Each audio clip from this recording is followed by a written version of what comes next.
how to fix Gemini avatar option not showing problem.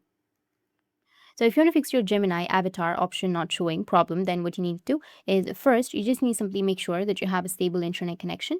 After that, you need to open up your Play Store. From your Play Store, you need to search for Gemini.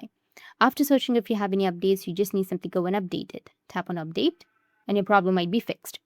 If that doesn't fix your problem, then you need to go back and then open up your settings.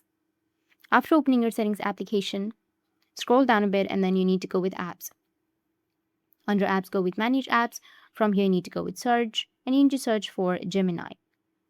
After searching for Gemini, you will find the Gemini application. Tap on it. Go with clear all data, which will be on the bottom. Or you may have clear cache option. You need to go with clear cache, and after clearing your cache, your problem will be fixed. After that, just simply go and restart your device, update it, and your problem will be fixed. That's it. If you found this video helpful, hit the subscribe button and thanks for watching.